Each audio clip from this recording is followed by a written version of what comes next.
Good morning, good afternoon, and good evening, wherever you are, from all the time zones all over the world. You're welcome to today's segment of God is Able.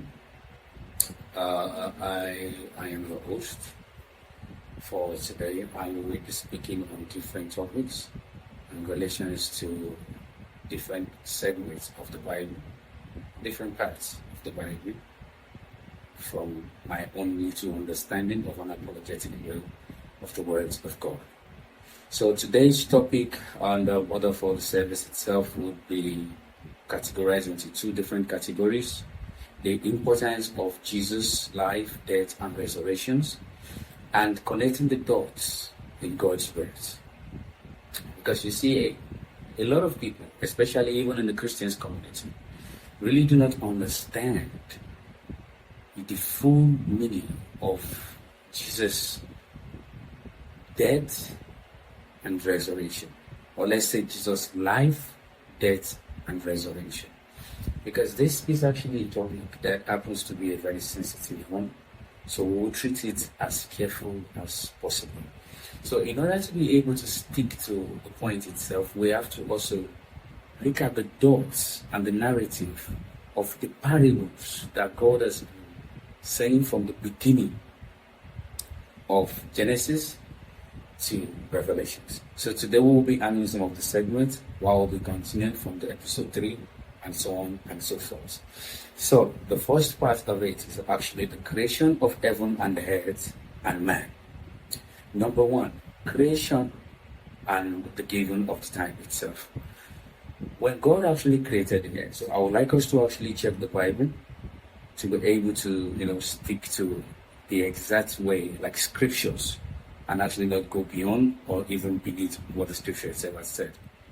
So, Genesis chapter 1, verse 1. In the beginning, God created the heavens and the earth. Now, a lot of people do not understand that there is actually three different elements when you have to create the universe itself. That is actually very matter cannot come before space. Matter cannot come before space, because if matter comes before space, where would you put it? Why space itself cannot come before time? Because if space comes before time, when would you put it? So the dimensions that it must be, even in the scientific realm itself, has to be time, space, and matter. Now you can see that in the Genesis itself, it actually correlates even with the scientific ways of life, which says, in the beginning, now we have the time, God created, right, the heavens and the earth. Now we already have the space. Then he started putting every other things in place, which is heaven and the earth, right, which is actually a space where they start installing every other thing, which correlates with the time, space, and matter. What people really need to understand is the duration of time between when God created the first day and the second day.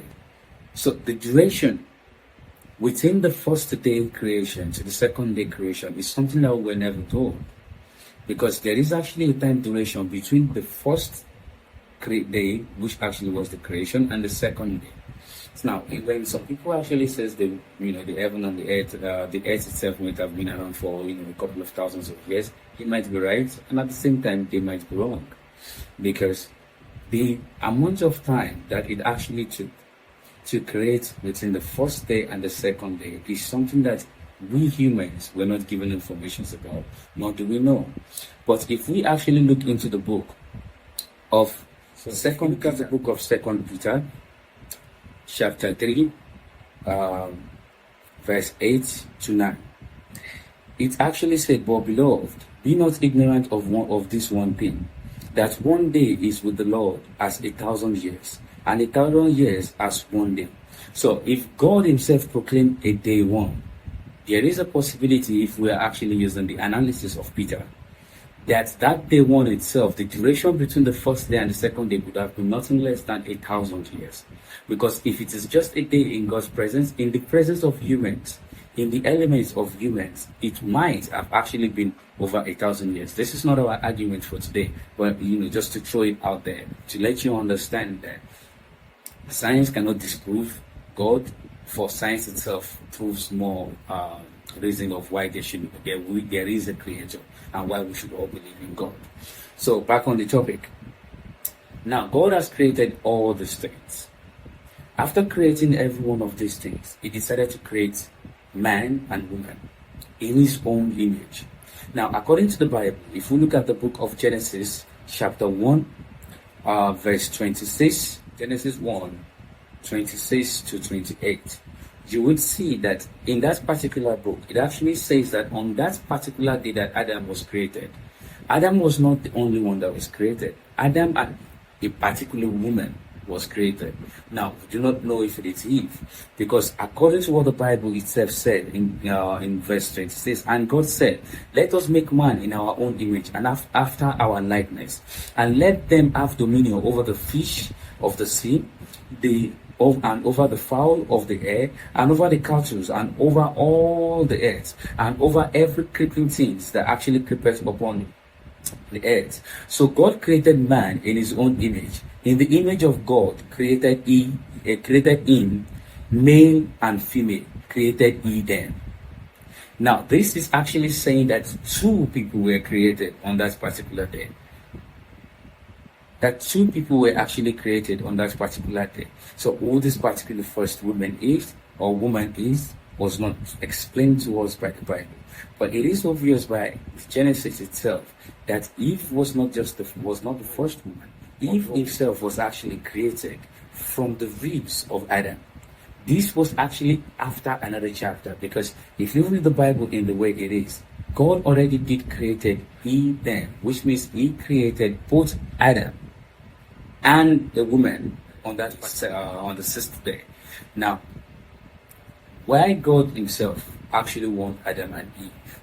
What people really do not understand is, yes, the Lord knew for a fact that Adam and Eve were going to eat of those fruits. But at the same time, just as we said in the first episode, God does not see one future. He sees multiple futures. He sees every future, which is the outcome of every choices we make. This is why you must understand that you and I have power over every one of our actions, but we do not have power over the outcome of our actions, because that is where God Himself reigns supreme. Understand that this is actually where God reigns supreme to each and every one of us. So now God already knew that they would do this. So He already knows what the outcome of this would be. So He already did add a plan. All the way from that particular beginning, He already did add a plan. But He had to warn them. He warned them for three different reasons. He warned them because He wanted them to obey. Number two, He warned them because He did not want them to actually go astray. Now, number three, which actually happens to be the most important one, He really did warn them so that they would not say they did not know. Because for once you are warned, you have to understand that every action in life actually does have consequences. So now, they're eating of the fruit itself, because I believe that they were not created as toddlers, they were created as adults. So the fact that they were created as adults, even in that particular presence, in the presence of God and the host of heavens, right? They were nothing than a child in their own mind. They were adults in their physical bodies and everything, but in the mind, they were just newborns. They were just newborns. And you have to understand that the Bible have actually not explained to us how many years they've lived in there, because the way the years in that particular place reigns is different from that of outside the Garden of Eden. Now, you have to see it from the dimension that it is not because they would not end up having to eat from the fruit, because God did not create man to be dumb. God did not create man to be stupid. But God believes, not just God believes, God understands that there is time for everything. And this is something that He wanted man to understand. They were too young in that particular extent to actually enhance or have access to such knowledge. This was the major thing. Not because it was not something that would be needed. Yes, man will still need to have access to this knowledge. But when it is time, when it is God's time, that is when man would have access to this knowledge. Not a minute before that. So the devil's plan, or the serpent's plan, because according to the Bible, the devil did not fall down alone. A lot of angels rebelled and became demons. So obviously you should understand that the deceiver and the accuser was not operating alone. That is why if you check the Greek versions and the Hebrew versions of the canon Bibles, you would understand and see that some of those people were referred to in different manners sometimes. So now the serpent himself, right, was actually of one particular opinion, not because he wanted man to have access to that knowledge. He just wanted man to disobey. Because for every disobedience that they do, which is an action, there would be a reaction from God. So he wanted them to fall out of grace. But you see, the disobedience of man was not their greatest sin. This is one thing that I have come to understand from the Bible. That God, right from onset, have always been merciful. Indeed, God will not take back his own words. But God, right from onset, has always been a merciful God. He did not just become merciful when he actually sent down his only begotten son, because you have to understand that his only begotten son actually happens to be a part of him. So if his only begotten son is actually showing mercy, then you should understand that the Father in heaven, who happens to be the Spirit, is 100% mercy. He's 100% merciful.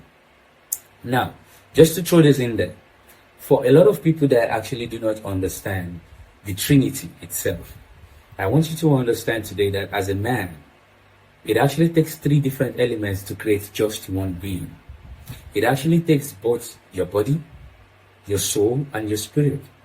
Your soul is that which is actually the original being.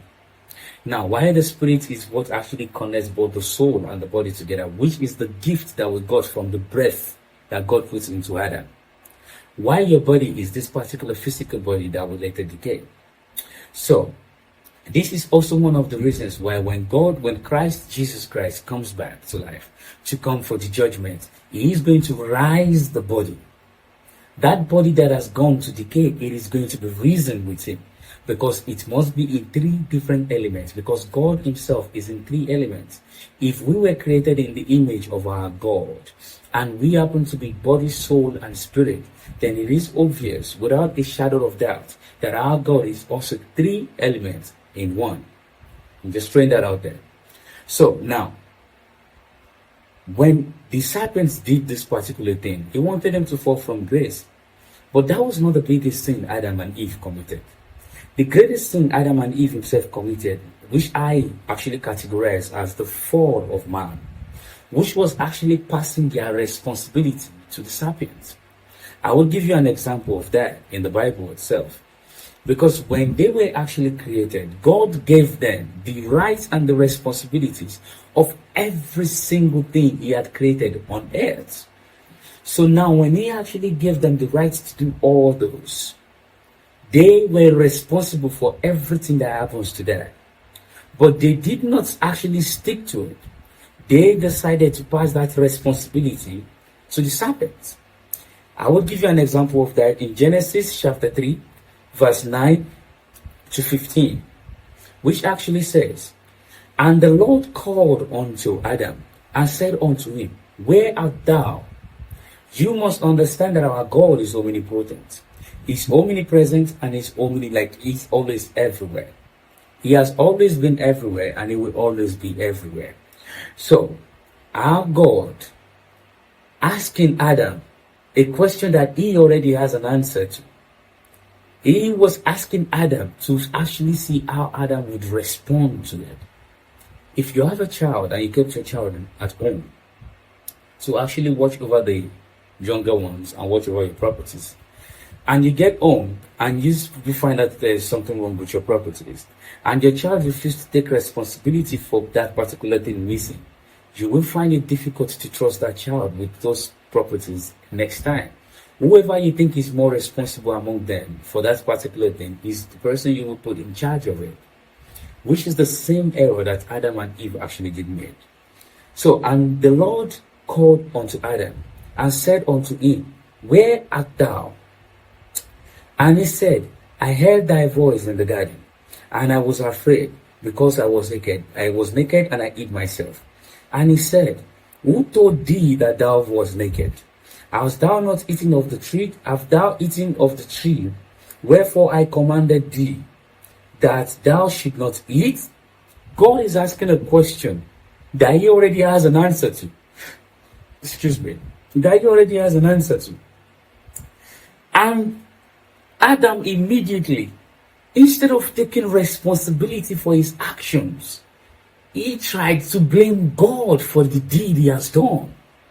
He tried to put the blame on God, saying that, and the man said, the woman whom thou gavest to be with me, she gave me of the tree, and I did eat it.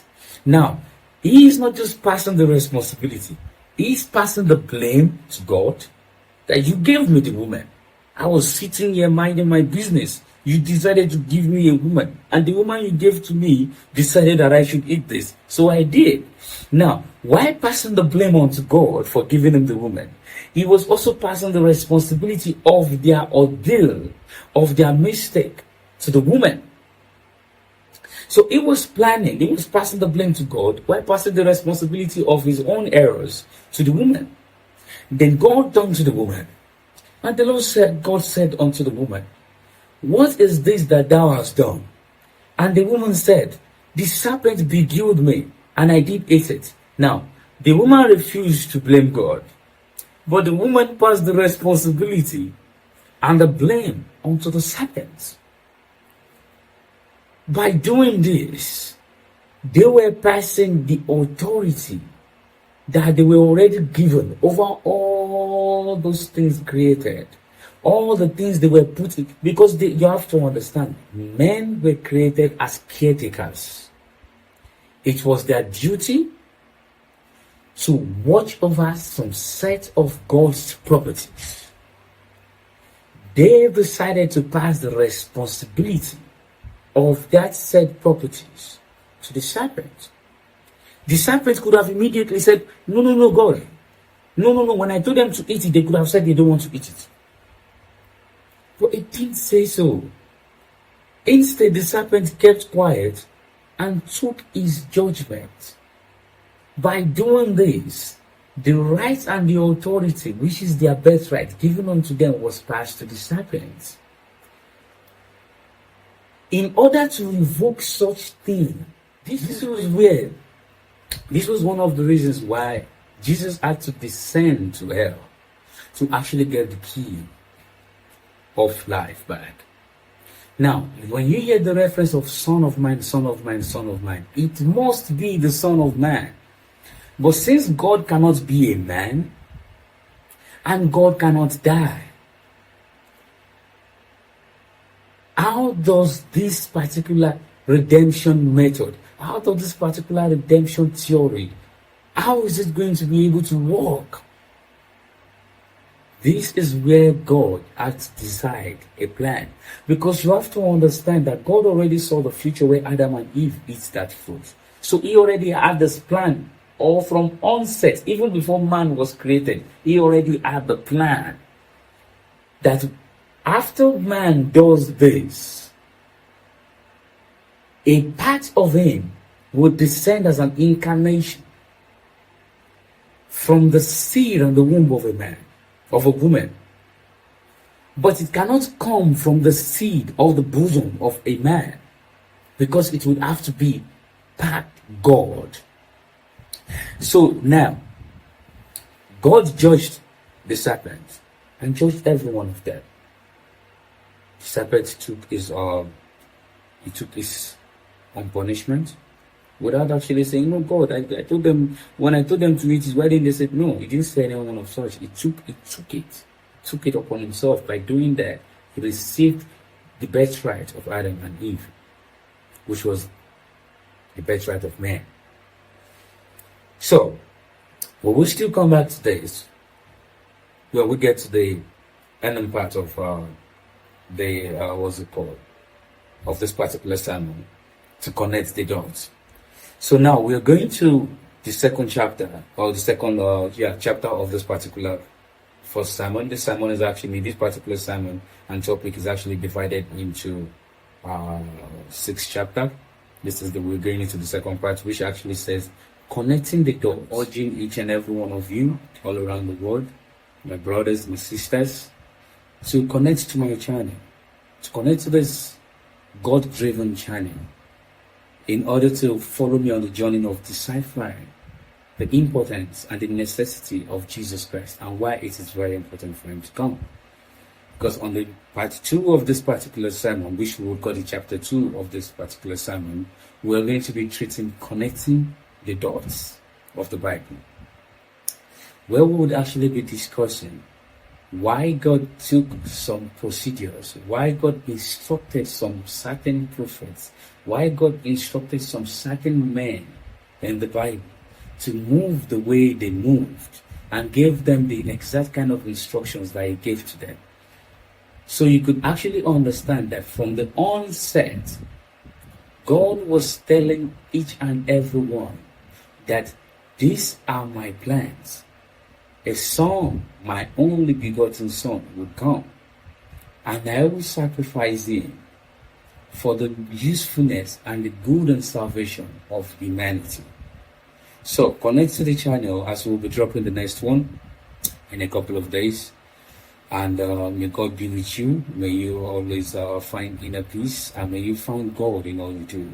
And may Jesus always be a part and parcel of your life. But by the time we get to the part 2 of the chapter 2 of this particular sermon, we will discuss further. So thank you very much, and God bless you. And always remember that God is able. He is able to do all things. He's able to do everything. He has done it before. He's doing it, and he will still do it. Always remember, God is able. Thank you very much. You are great, Father mighty, beauty is your name, greater than the greatest, mightier than the mightiest. For you